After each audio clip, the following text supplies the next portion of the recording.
The road in question connects the industrial area of Komani and the surrounding townships to the town.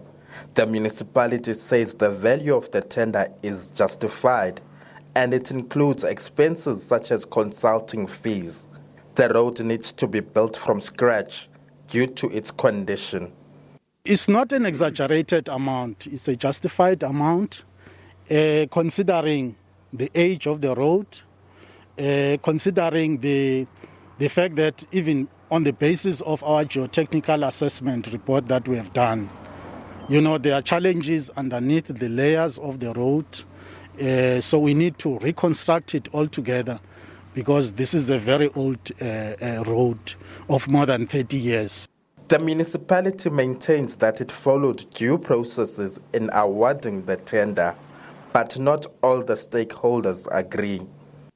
I don't consider this to be value for money, and I will fight it tooth and nail to make sure that we get what we paid for and what we need, and we get what we need, not an exorbitant construction that is not fit for purpose. Some municipalities is lacking transparency a lot and is not accountable to the people.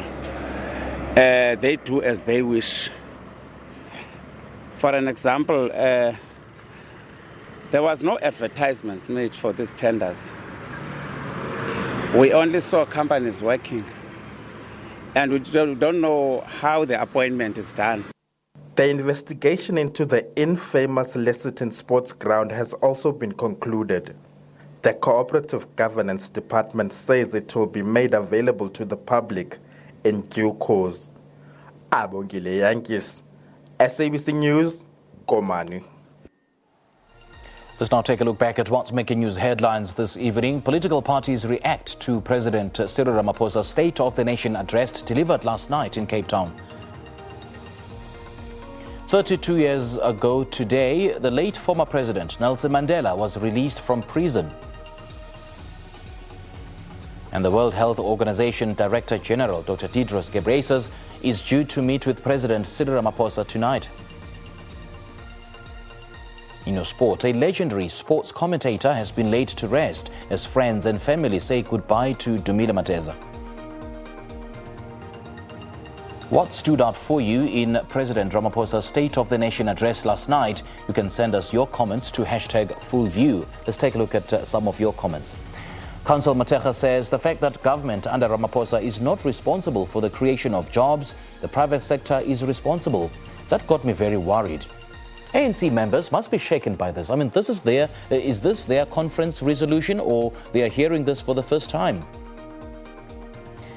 Fortune says the 350 Rand ice cream story and the fact that Cyril Ramaphosa promised people jobs during his election campaigns, which all turned out to be lies, as the said government is unable to create employment.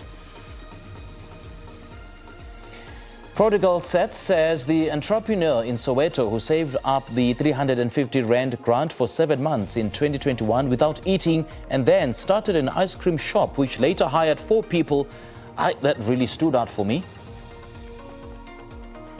Cyril says, Sims, it became clear that the president wants to see the prosecution of looters to its final end, but he needs to give the NPA tools to work with and, of course, the reprieve for the social grant earners.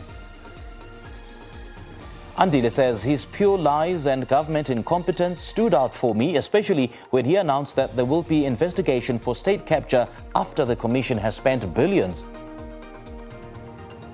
What stood out for you in President Ramaphosa's State of the Nation address last night is what we're asking you this evening. Please send us your comments to #FullView. This is the Full View on SABC News. We'll be back shortly.